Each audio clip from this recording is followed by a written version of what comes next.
Hey everyone, welcome to Jojo's World. Good evening, compadres. Happy democracy.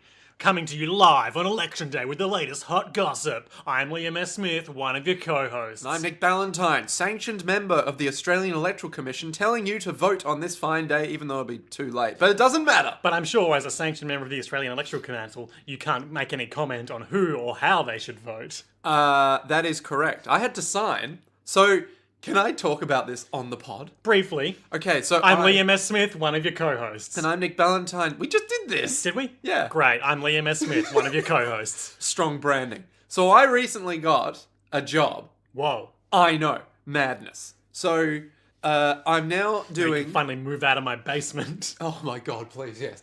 So I'm now currently working at... The AEC. Not quite. So I'm doing work for a recruitment agency that is doing work for Fuji, that is doing work for the AEC. Is any of this confidential? Not the stuff I'm telling you. Okay. Let's say the stuff I'm telling you involves everything that happens inside the building and the voting. Sure. But I can tell you that I am politically neutral. Ah. Because I signed a form that said I am politically neutral. So... The contract is sealed. Yeah, basically. And then they held a wand to your head and pulled out wisps that were all of your opinions.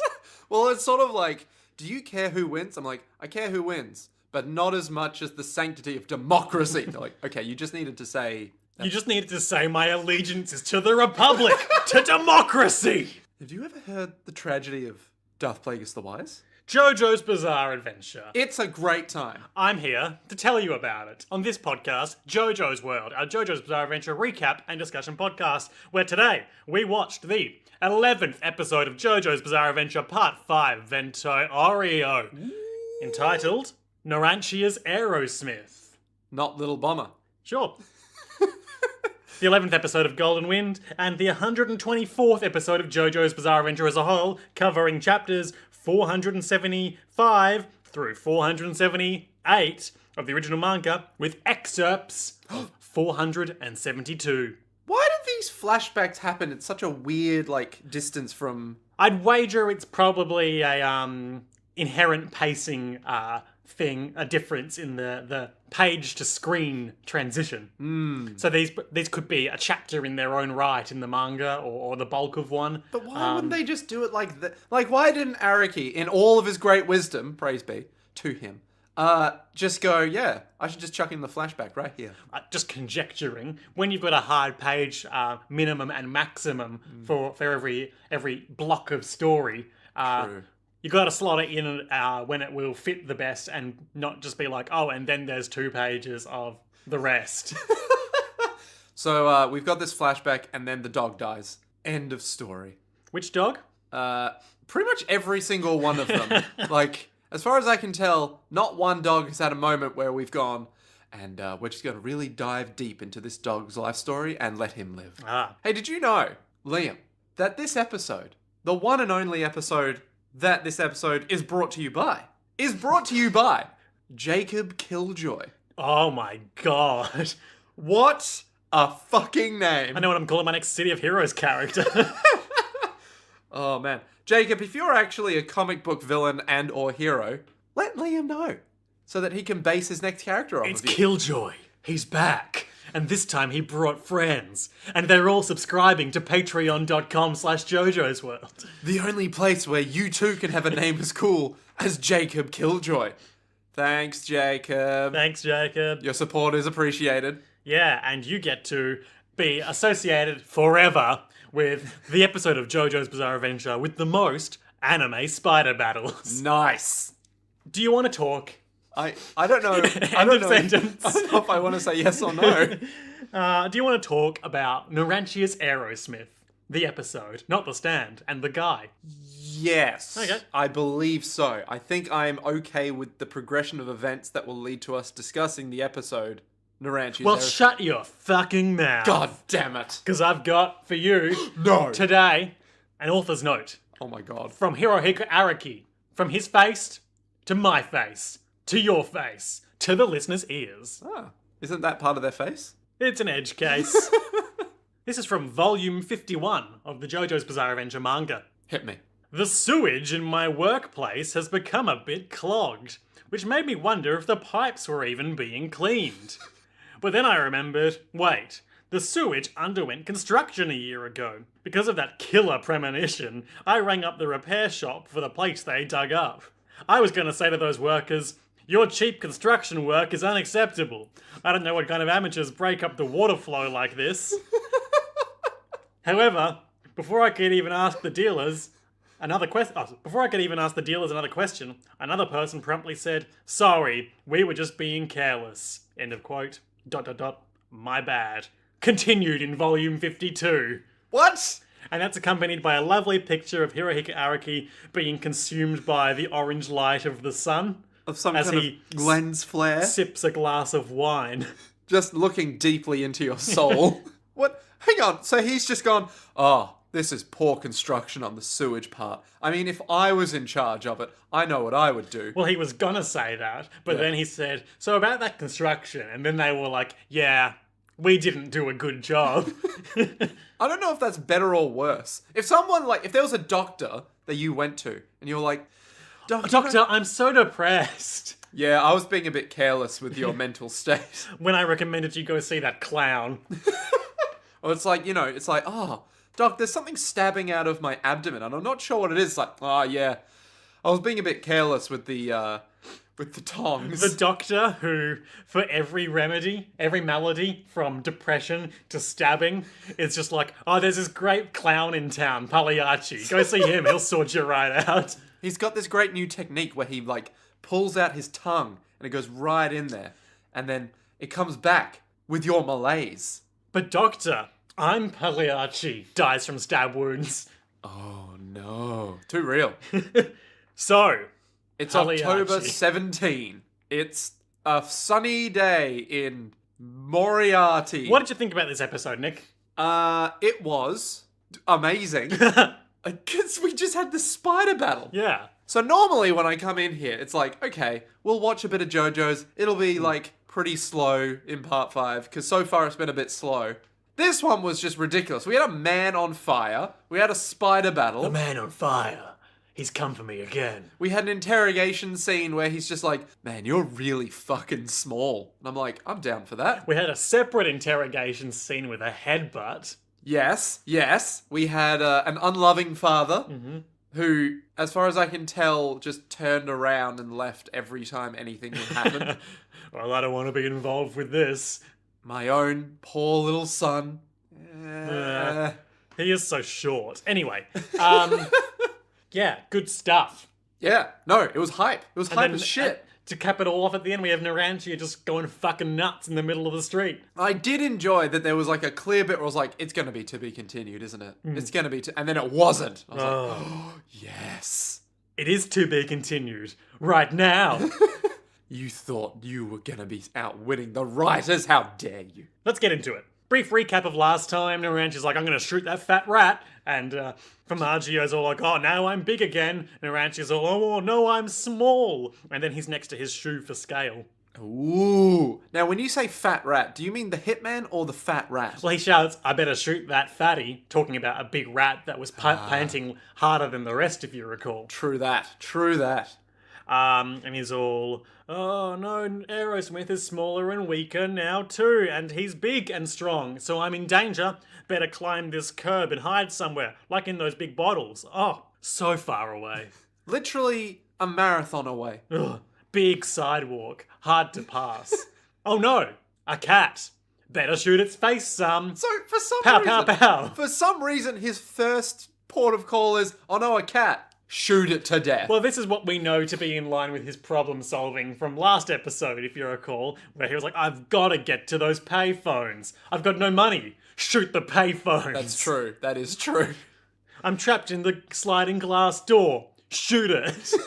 So, there's a cat there. When you've got a fighter pilot, everything looks like a thing fighter pilots shoot, which is most things. If you had a fighter pilot with you at all times, would you just shoot everything and or everyone around you? Well, I'm not a sociopath like Narancia. Ah, that does make sense. Shoots the cat in the face some, but the bullets are so small the cat just gets upset and runs away. Ariki's learning that cats are more valuable than dogs. Or at least more resilient. Yeah. Oh, I'm gonna hide in these bottles. But oh no! Gasp! Once again, I, Narancia Gurga, have fallen afoul of soda as it's poured all over me.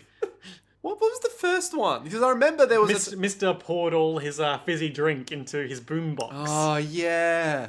Man, he's having a bad... This is like Polnareff and bathrooms, yeah. you know? It's like anytime soda's involved, Narancia's gonna have a bad time. Yeah. Yeah. So sticky. So that's 2 on the Narancia gets soda'd count. Yeah, he's going to be about to kill someone at some point, and then they're just going to pour soda into Aerosmith, and it's going to seize up. The fighter pilot inside drowns.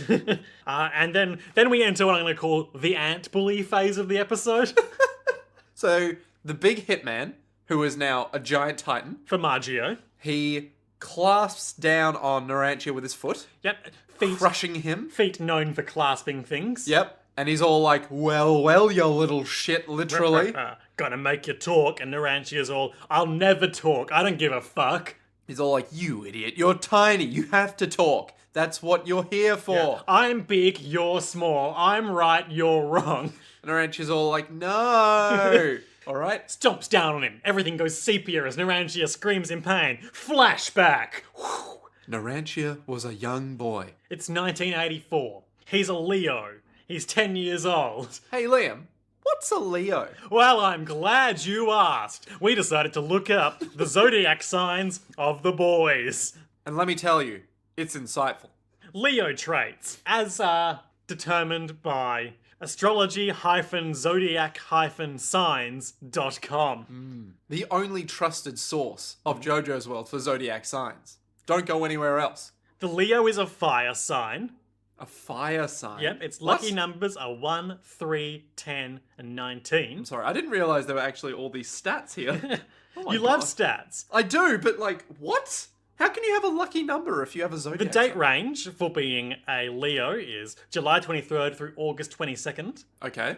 And the Leo traits, per this website, their strengths are creative, passionate, generous, warm-hearted, cheerful, humorous. Would any of these describe Narancia? He's creative. He shoots everything. he literally walks into a room. It's like, oh, I can't get... fuck it, I'll just shoot him. He's certainly passionate. That is true. He is very passionate. And I would describe him as generally cheerful when he's not fighting for his life. True, he does beatbox and dance really well. Weaknesses: arrogant, stubborn, self-centered, lazy, inflexible. Leo likes theatre, taking holidays, being admired, expensive things, bright colours, fun with friends. Bright colours. Sounds like me. Leo dislikes being ignored, facing difficult reality, not being treated like a king or queen. This really does sound like you. People born under the sign of Leo are natural-born leaders. They're dramatic, creative, self-confident, dominant, and extremely difficult to resist. Same sentence, able to achieve anything they want to in any area of life they commit to. Blah, blah, blah. That's Leos. By the way, we're good millennials now because we're doing zodiac shit. What's your star sign? I'm a Scorpio. Oh. The meanest and worst one. Hey, what's your lucky numbers? Why, 8, 11, 18, and 22, of course. Wait, 8, 11, 18, and 22? Yeah. One of them is divisible by 8. Great. Yep. That's all I got. Giorno Giovanna is an Aries. Ooh, what's an Aries? Why, Nick? Does anyone enjoy this? Let's find out. In like a week, we'll just be like, we apologize profusely for our zodiac bullshit. What's the... Oh, so I found this website's feature for where you look up the zodiac sign of yourself and your partner, and it tells you how compatible you are. Oh! Hey, how compatible are we gonna be? I'm not doing this. Oh. The Aries is also a fire sign. Their traits are strengths: courageous, determined, confident, enthusiastic, optimistic, honest, and passionate. That does sound like Jono. Weaknesses: impatient, moody, short-tempered, impulsive, aggressive. That does sound like Dio.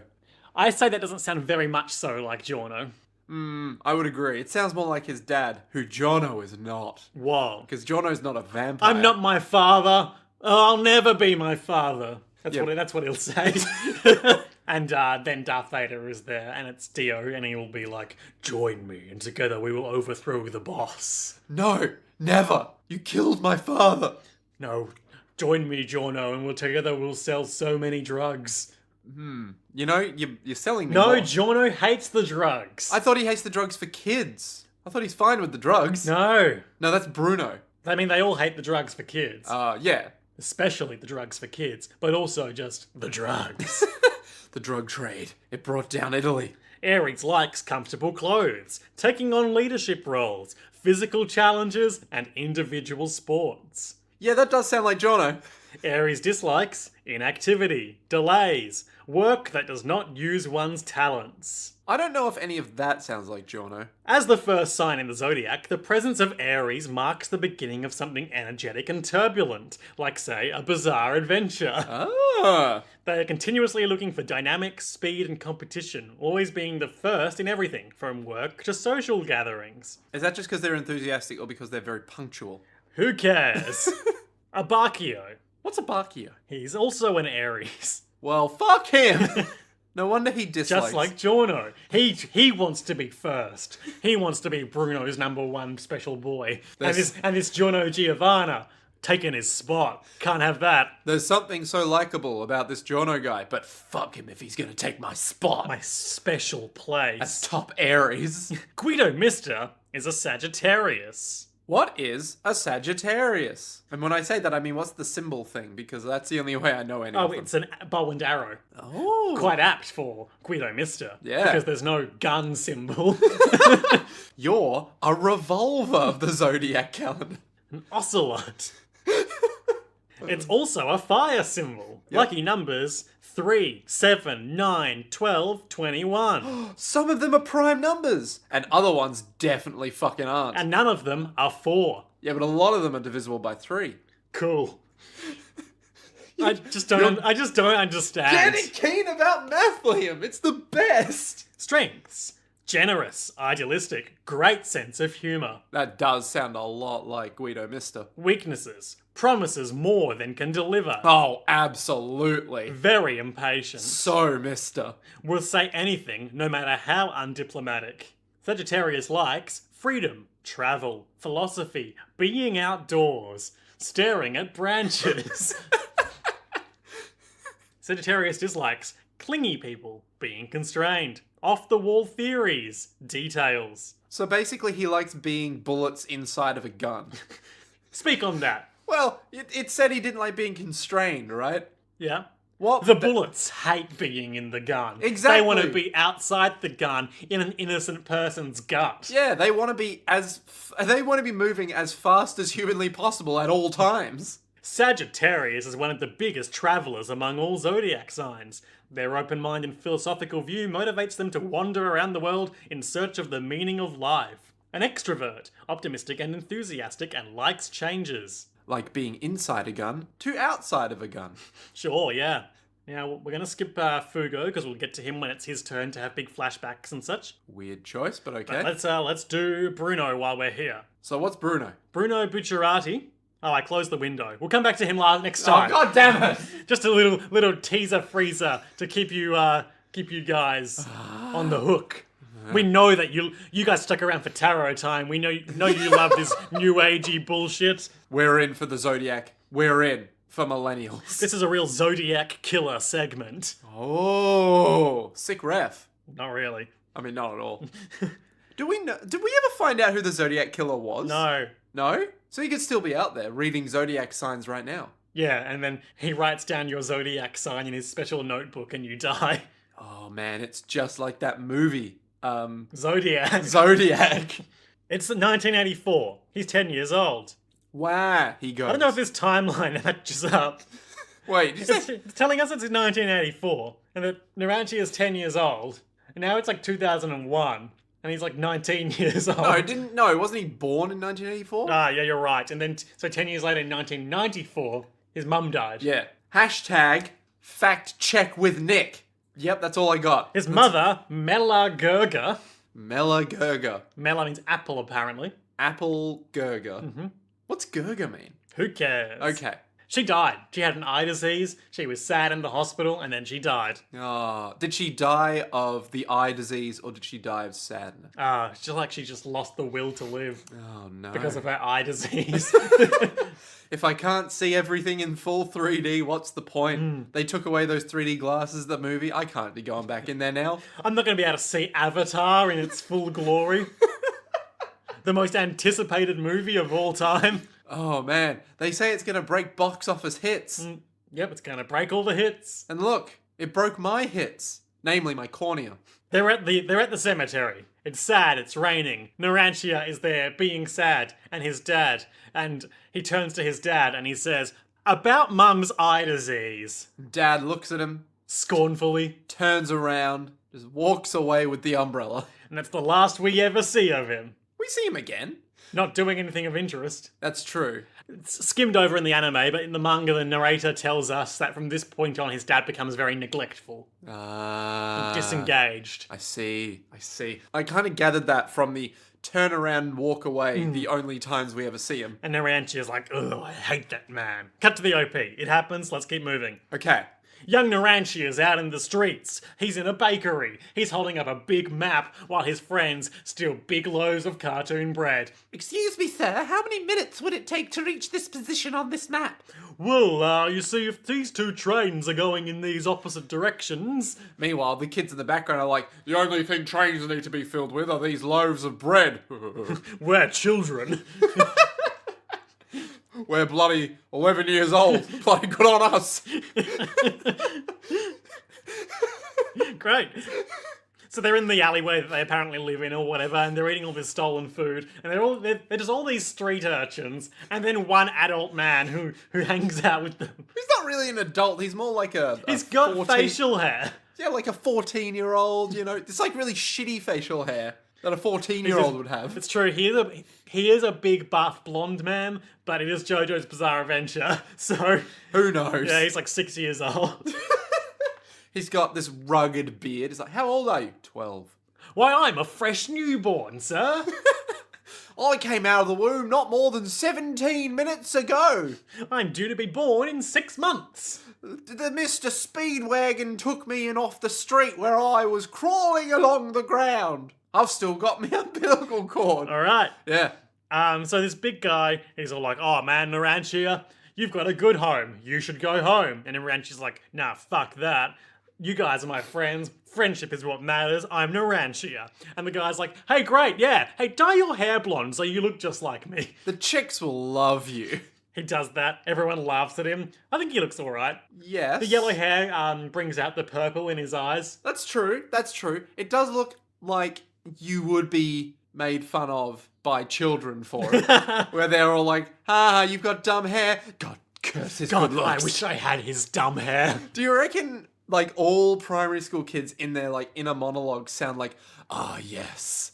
Yes, the pieces are falling into place, and soon my plan shall be complete, and I shall have an extra toffee after supper. Oh, that's very good, Timmy. You put the square in the square bit. Yes, I did, mother. This is just that Family Guy character. Oh, Stewie. Yeah, the Steward. The Steward. I mean, Stewie is definitely a lot less innocent than that even, like, when he's talking. It's the next day.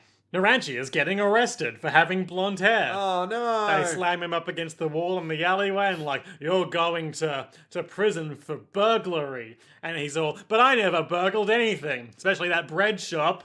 Okay, Narancia, you're not a smart one, are you? We got witness that says that you beat up this woman and took her money, and they're in the police station, and this woman who is covered in bruises and has her arm in a sling is like, "Yep, that's the guy. Blonde hair. That tracks." Any other defining features? Doesn't matter. That's the guy. Certainly not someone twice this guy's size. With different eye colour. And a full facial hair. No, but the blonde hair's a dead giveaway. And Narancia gets up in the room and is like, "No, I didn't do it." And then he gets headbutted by a police officer. Whoa, that's going a bit too far, bro. I assume that's his lawyer or his court-appointed defender. Or the other police officer. Yeah. The one who died. Abakio's partner? Yes, that one. Wow, it's all falling into place. Yeah, it's all connected, Liam. It's all connected. So he spends a year in prison. And when he gets out, his eye wound Has been infected. for a year. Now, I'm no doctor, but that shit should have fallen out a long time ago. Well, you see, he went to go see the doctor about it, but the doctor just told him to go see this clown. And he was like, I can't, I'm in prison. And the doctor was like, oh, you're fucked then. I mean, if you're not willing to put a smile on that dial, I don't know how to help you. Look, the smiley face has 2 black, healthy eyes. You got one big, gross purple one because you're so unhappy. Clown will fix that right up. But doctor, is smiling really the best medicine, considering this mad open wound on my head? Yes, of course it is. He gets out of prison, he's got like a big bandage over his gross purpley eye, and everyone's like, oh man, that's Narancia. I heard his mum died of an eye disease, now look at his grody eye. And he goes back into the alleyway, and there was a bit where he was in prison and he's like, wait, did my friend ask me to dye my hair so that I'd look like him? No, that couldn't be the case. Don't even think like that. Friendship. That's the most important thing. That's what we're all here for. We all agreed. Friendship. We all said yes. And then he gets out, and the guy's like, oh man, you look like shit. Anyway, bye. And Narancia's all like, but friendship. But betrayal. Scapegoated by my friend. Now I'm just gonna live in this alleyway and cry about eye disease and eat trash. Like, what's the name of what's his face? The Grouch? Oscar the Grouch. Yeah. From Sesame Street. Yep, I'm just gonna be a grouch now. Oh no. Gonna grow a fine green pelt. To stave off the cool air. He's living in this alleyway eating trash out of the trash. And a woman and her son walk by and like, oh, so awful. Youth homelessness. Ah, well, shouldn't get involved. Fuck that guy. And once again, society has turned their backs on another would-be member of the gang. But who should pass by but a member of the gang? Fugo's there. He's wearing a sort of more complete version of his current outfit, where it's still got like the imprints of the holes, but they're filled in at the moment. So I asked you, it's like, is that actually Fugo? Because like, yep. I was like, but we can't see the rest of his skin. Maybe it's his winter look. Ah, of course. So in the summer, aerates. In the winter, insulates. Yeah. Where would he even get them made though? Like, what madman? He's a rich mobster. Remember what we heard about their cut of the take last time? No? Now that they're a capo and associates, they get 50% of all the income. Yeah, but still, what guy is doing these very specific suits? Taylor. It's JoJo's Bizarre Adventure and you're questioning the fashion? That's true. That is true. Fugo passes by and he sees, yes, a sort of raccoon boy over there.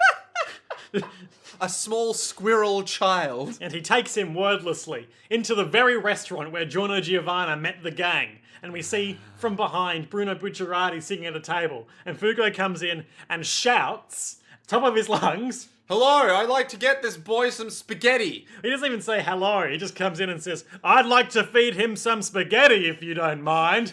And the narrator informs us that Bruno gives Narancia his own spaghetti that he had just ordered for himself, thereby demonstrating his kindness and generosity vis-a-vis spaghetti. Asserting dominance via spaghetti. Not even dominant, it's like acceptance. It's this one act of kindness that once again Bruno, who exists outside the structured laws of society, grants upon his would-be followers via sweet, fresh spaghetti. Man, I'm really hungry. I feel like Giorno got kind of a raw deal compared to everyone else, where his thing was like, hey, we're going to fight to the death and then not kill each other. Where's Giorno's spaghetti? Well, he got that delicious glass of piss, so... Yeah.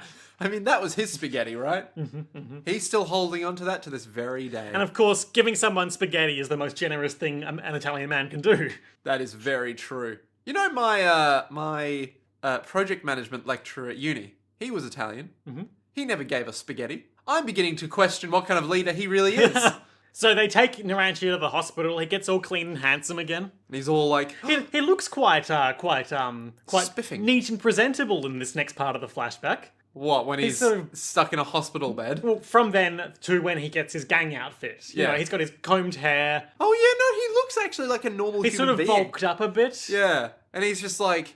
Oh, what a handsome young man. I'm going to go home and I'm going to talk to my dad. He goes home, he goes back to school, because Bruno yelled at him to do that. He's like, don't be a gang member. Yeah, because Narancia was like, I want to be a gang member. And Bruno was like, never want to be a gang member. Be normal. If you do, you're You're wrong. Yeah. Stop it. Drugs. Have a good, happy life. Like me. And Narancia's like, goes back to school, lives with his dad, but still doesn't like him, and he's all like... His dad does the exact same thing that he did at his mother's grave. Yeah, just turns and walks away. It's all like, Dad, I'm home.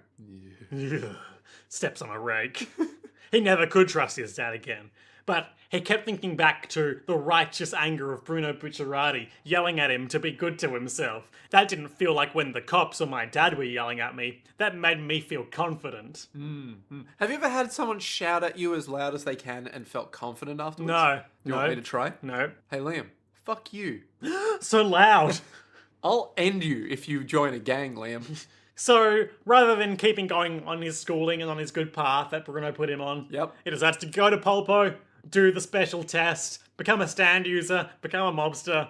And then pose, and he passed. I really wanted to see his first day, where like Polpo calls up Bruno and was like, "Hey, I got a new gang member for your squad. Go on. What's his name? Narancia Gurga." Fucking moron. That fucking idiot. Oh my god. Well, I told him. I guess you're a fucking stand user now, Narancia. Put on this ridiculous outfit. We never really got to learn anything about why Narancia is so hot-headed, but I figure that feeds into the fact that he's young and he didn't go to school. He's brash. And his father never loved him. His mum's dead. He had got an eye infection in jail. He was double-crossed by his bro. He stole a lot. And he never learned the true value of friendship. Except then he did, from Fugo. So I don't know The very why boy who will repeatedly physically injure him for not doing math good, or... So I don't know why he has so many issues. Like, why is he like, we never learned. We never got to learn. Oh gosh, if only society hadn't turned its back on yet another member of the gang, how things would have been different. How? I don't know. Nah. It's the present again. He's being crushed. By this giant man. Yep.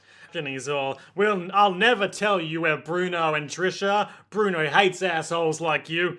Because we said we protect Trish no matter what. Why is he from Brooklyn? I don't know, it seemed right. Okay. Formaggio, starts doing his big monologue about, we want to defeat the boss and get the billions of dollars from the drug route, and that's worth killing a few people. Billions! And, spittles flying everywhere. And Narancia's all like, oh my god, I'm drowning here. And he says, with some more of Formaggio's trademark shaky logic, Yep, go on. the boss's daughter is bound to have a stand, which, fair enough, we've seen how that worked with the Joestars. Yeah, okay, sure, yep, okay, that's... If you recall, they all manifested their stands when Dio, with Jonathan Joestar's body, got himself a stand. Sure, okay, I'll believe that. Yep. Therefore, we should be able to use her ability to figure out who the boss is. Now... Because as we know, Okay, alright. Star Platinum and Hermit Purple are exactly the same. Oh my god, you've blown this thing wide open. Yep. Yeah. So it's, I don't know what you mean by shaky logic, because that is flawless. Side note, what? So, okay. Let me just... They want to get Trish. Yes. So they can interrogate her, check out what her stand is like, Yes. use this as more information to figure out who the boss is, Okay. kill boss, take drug trade. Okay, question. Billions. How? How does that even work? Alright, I'll figure it out. Surely they have parents and they're like... They've all got special powers of their own. Yeah, but they can just go, hey dad, because obviously in Italy, you love your dad. Yeah. And your mum. Papa! Papa, if you would please. Yes, Risotto Nero. Excuse me, Rice big boy. Do you have a special magic power? Of course. It's the same as yours. My god, we could use this to our advantage. Fare thee well, pappy boy. Au revoir. I'm French. Fare thee well. What's goodbye in Italian? Formaggio has a spider. He's got a spider in a brown bottle. You ever been to Brazil, big boy? Yeah, they've got Black Widow spiders with strong enough venom to kill a human there. It's true. We have those here in Australia too. Oh shit, do we? Like the redback spider. Oh yeah, we got the redback. Funnel web. We got the funnel. I didn't know we had the Black Widow though. No, I meant we... Oh, we have like them. Yeah, big, strong, scary spiders. Yeah. We've also got snakes that can kill us. Like the redback and the funnel web spider. The funnel web snake. It burrows itself into the ground And and just... spins its web. Its web of seduction. Step into my parlour, said the snake to the fly. What? But this isn't a parlour at all. You've fallen into my web of lies. This spider is just some spider I found when I was down in the sewers, like a trash boy. You know about that, of course. Wow.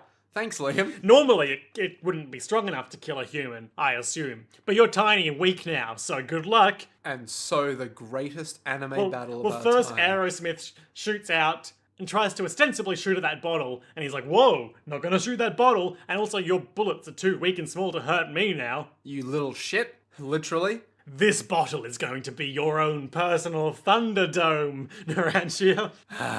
Okay. And then I've written in all caps, Spider Battle. It's a bottle app.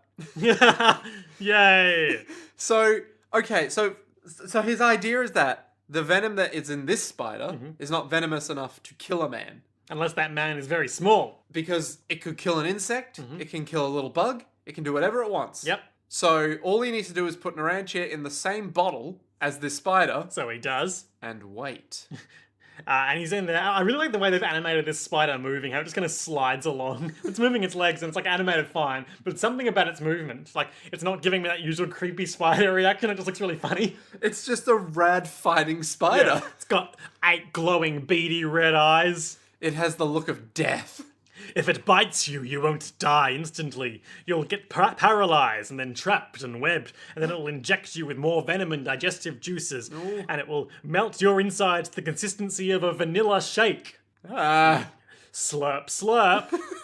So, two things come to And mind. you'll be conscious the whole time. One, boy oh boy do I want a milkshake. And two, that's not a fun way to die. That's like the worst way to die. Sounds pretty wretched. But you wouldn't be able to feel it because you're paralyzed. It's better to... No, you would. Oh, I understand now because I'm paralyzed. Yeah. Great. I don't know what's more paralyzing, the fear at the prospect of that or this paralytic venom coursing through my veins. Doctor, help me. I can't feel anything. Oh, well, that's not the venom. Oh, thank God. Okay, great. There's a new spider in town you should go see. He's like 12 feet tall. Like Shelob. Yeah, Shelob the big spider. And he's all like, But doctor, I'm Shelob. oh no. This joke is so old. It's better to talk now, Narancia. I really don't want to see a person melted and eaten by a spider. Isn't that exactly what he wants to see? Yeah. So then the spider battle starts, and we get some of the coolest anime spider choreo we've ever seen. It doesn't fight like a spider does when you see a spider like fight a scorpion or whatever. jump on it and try to- normal yeah. videos like Yeah. that. This is where, just- where it sort of does like that sort of headbutting motion to bite. Yeah, this is just, it's trying to punch him. Yeah, with its spider With its legs. big And spider then it legs. follows up with like a roundhouse kick.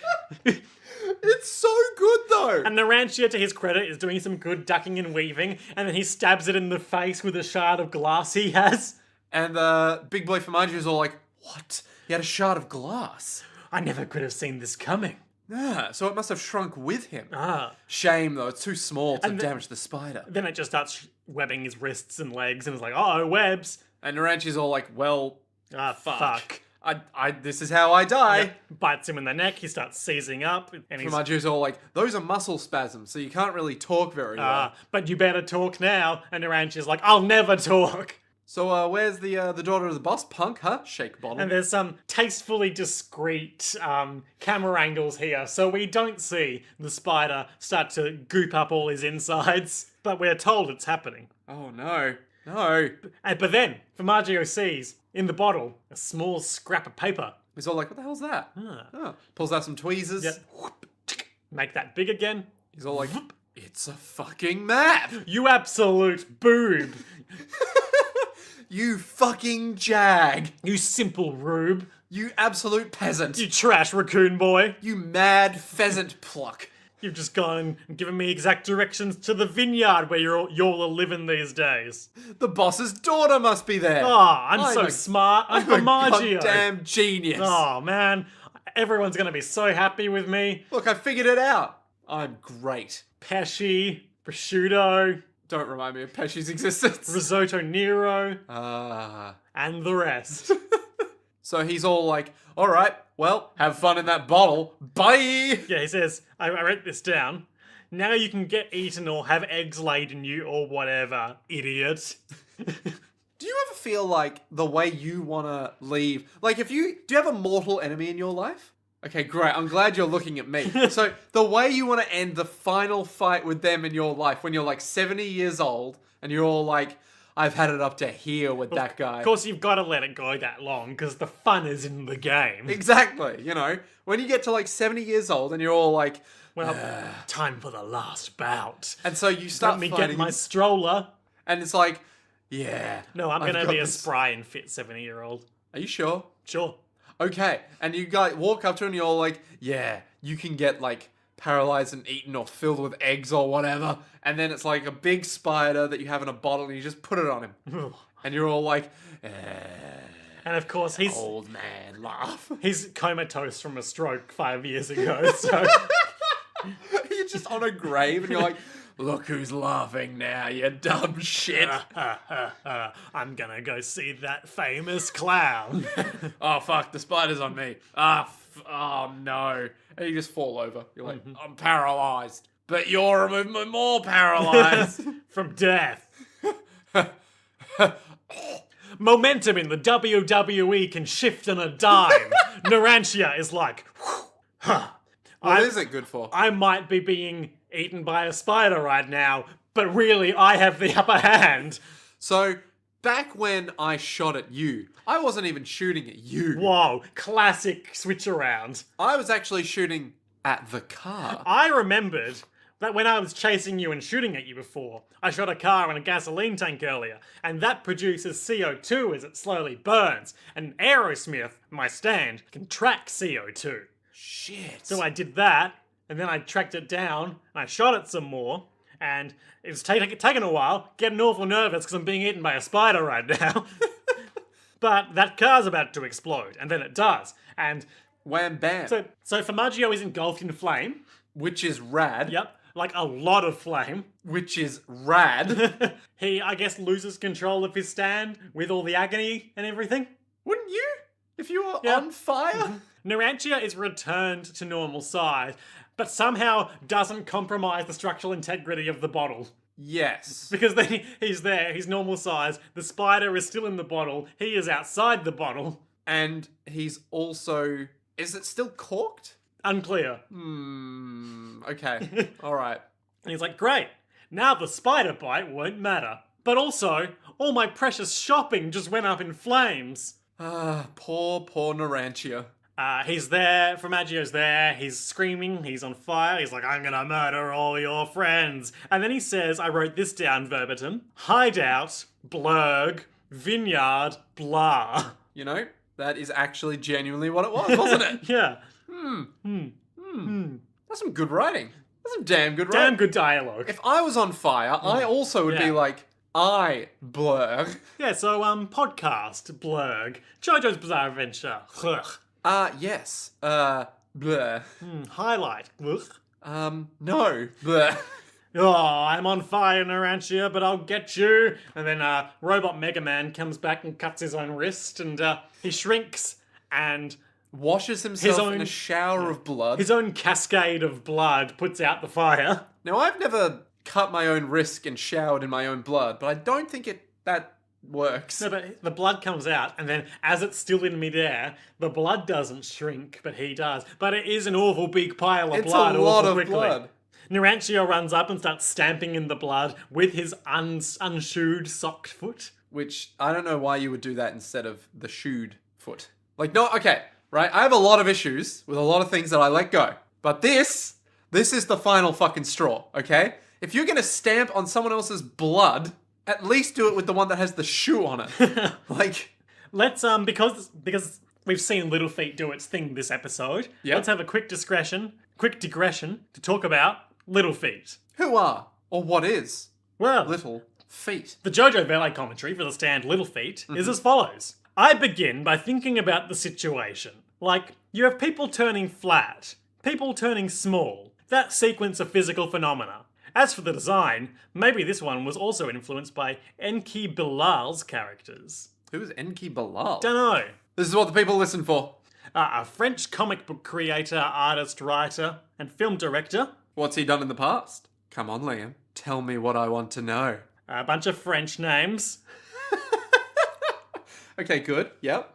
Exterminator 17. The Hunting Party. The city that didn't exist. That sounds familiar. The city that didn't exist. Huh. The Nicopole Trilogy. The Chaos Effect. Memories. None of these The sound familiar. Cruise of Lost Souls. Ooh. Did I mention they're all lost souls? And of course, Little Feat, an American rock band formed by Lowell George and Bill Payne in 1969 in Los Angeles, disbanded in 1979 due to creative differences shortly before Lowell George's death. Oh, shit. They were reformed in 1987 and have remained intermittently active to present day. Their music is an eclectic blend of rock and roll, blues, R&B, boogie, country, folk, gospel, soul, funk, and jazz fusion. Oh, it's spelled Little Feet.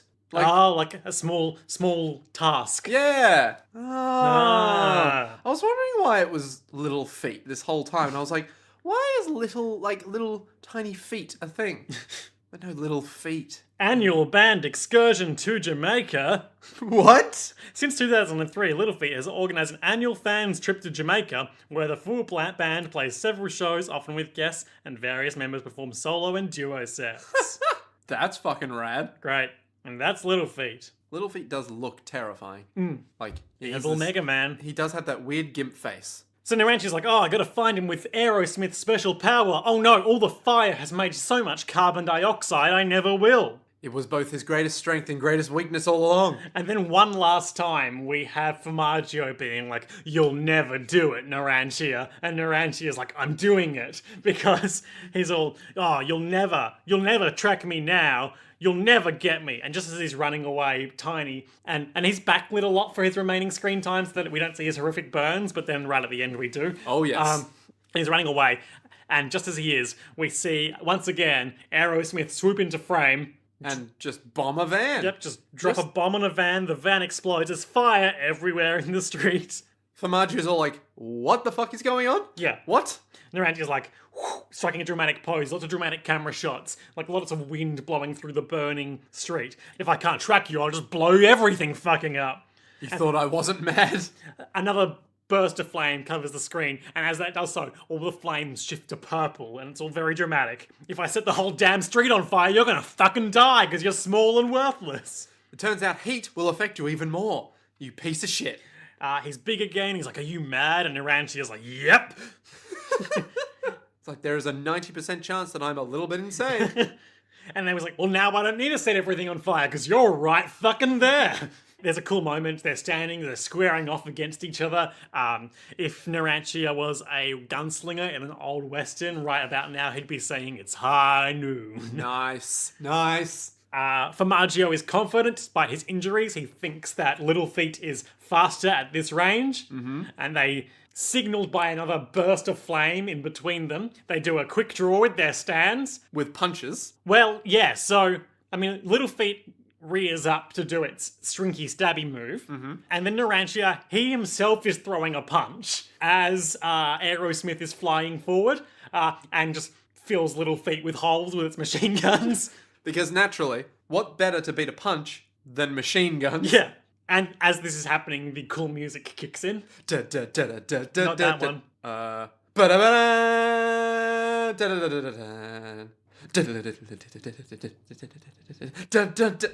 I have no idea what that was. Was that Toccata and Fugue in D minor? No, but you're not far off. Toccata and Fugue in D minor kicks in.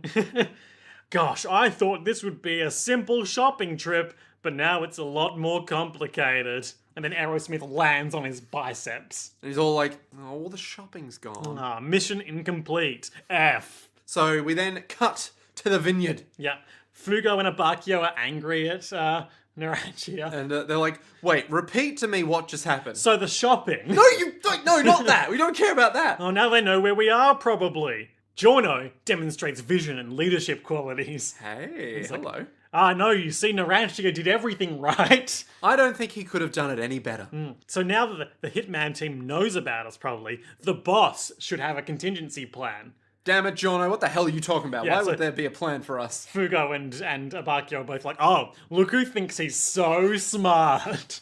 And then Mister just slams open the van in the background. It's like, hey, we got a message from the boss. And everyone's like, what? on the special laptop that he uses to communicate with his capos. Do you think that... Couldn't you just trace with the laptop where the boss is? I don't know, depends how he's sending the message on his end, I guess. I guess so. Yeah. So he sends the message. Yep. He tells them to go to Pompeii Archaeological Park and find a key near a dog statue. Now, correct me if I'm wrong, but there are more than one dog statues at Pompeii Archaeological Park because dogs were in Pompeii. I think this is an actual statue, though.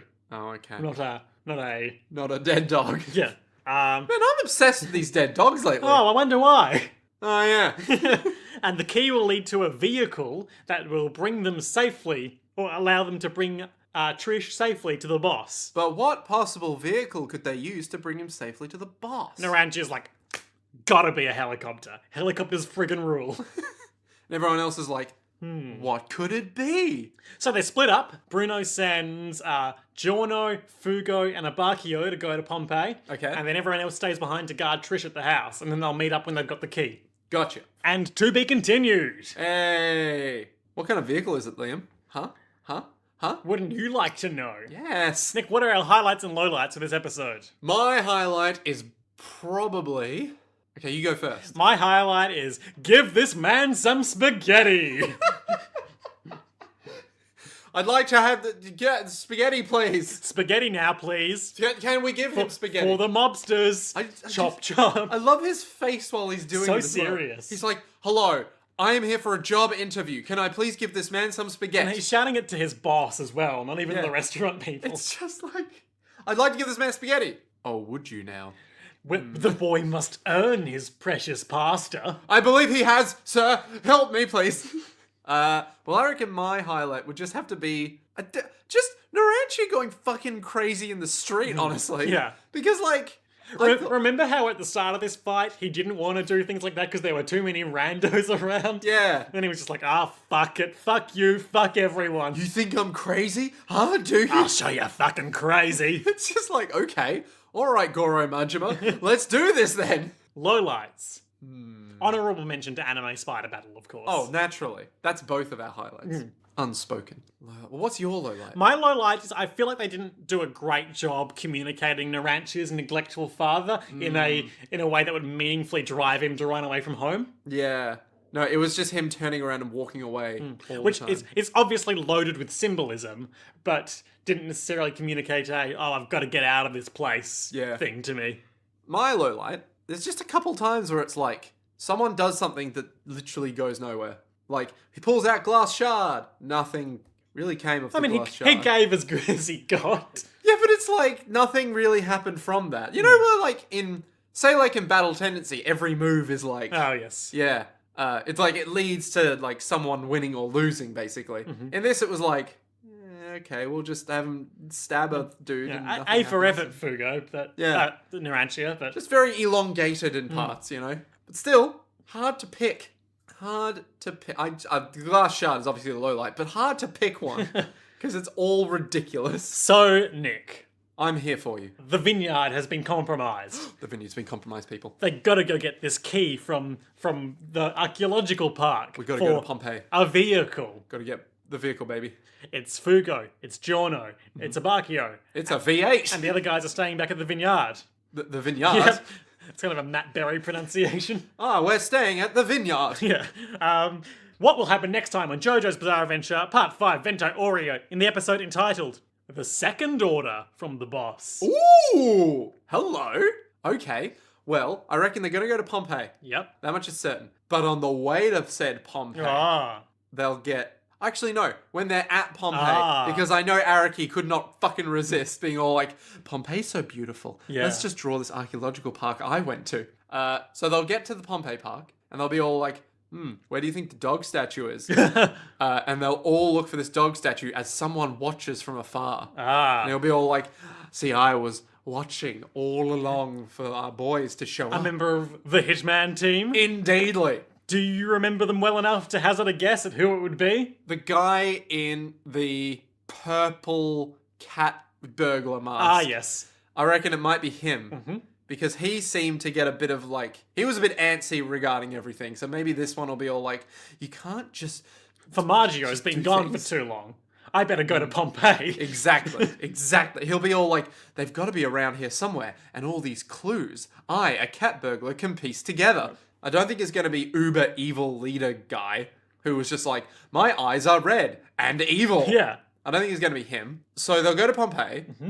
Now, I've never been to Pompeii Archaeological Park, but I suspect there are a few statues around the place, both of dog and man variety. Sure. And I'm thinking maybe this guy's thing will be all like, I can make inanimate things come to life or something, you know? Statue battle. Yeah, something like that. Jono's gonna like cave in a marble bust with his fist. Yes. He'll turn a statue. Wait, no, Jono can just turn statues into living things. Oh yeah, but he'll turn them into like Living marble. crabs or something. Yeah, true. He'll actually turn them into animals. I turned this statue of a dog into 1,000 crabs. No, it's like, I turned this statue of a dead dog into 1,000 small dogs.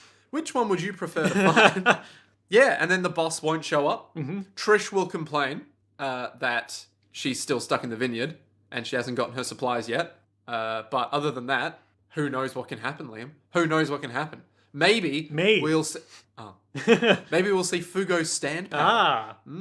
Which I think might be some kind of like mirror image thing. Oh, interesting. Or like a two places at once thing. Because to speak on this, we were watching the opening and there's that bit where Fugo sort of splits in two and goes in two different directions. Symmetrical animation. So maybe like that shit'll happen. I don't know. Mayhaps we'll even get some Fugo backstory. Oh, now that seems very unreasonable. Care to hazard a guess at what his deal is? Okay, so obviously he met Bruno before Narancia. That tracks. Unless his flashback completely contradicts that. It's 2001. Fugo just met Bruno. Maybe he knew Bruno before he broke bad. Childhood chums. Yeah, maybe. Maybe that's what I'm thinking. Like something like that where it's like we went to school together and we did crime all the time, but we both hated the drugs. So we're going to stop the drugs. Maybe. Or maybe it's... Okay, Bruno's all about giving the people the good chances, right? Yeah. And Fugo seems like he wants to help people. So maybe...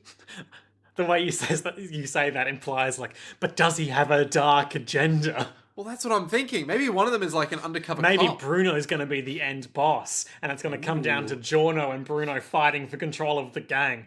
Yes. It's always going to be that. Maybe it's like Fugo was an undercover cop, but he just loved Bruno But one so of them was much. already a cop. No, but he wasn't undercover.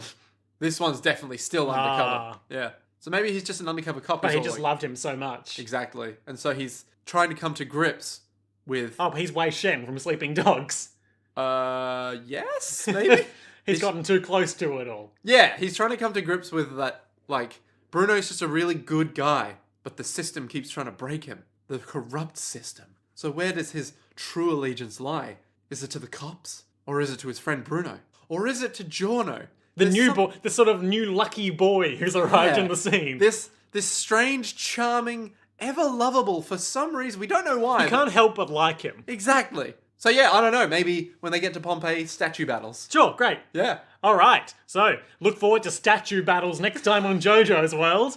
I've been Liam S. Smith. And I'm Nick Ballantyne. To be continued.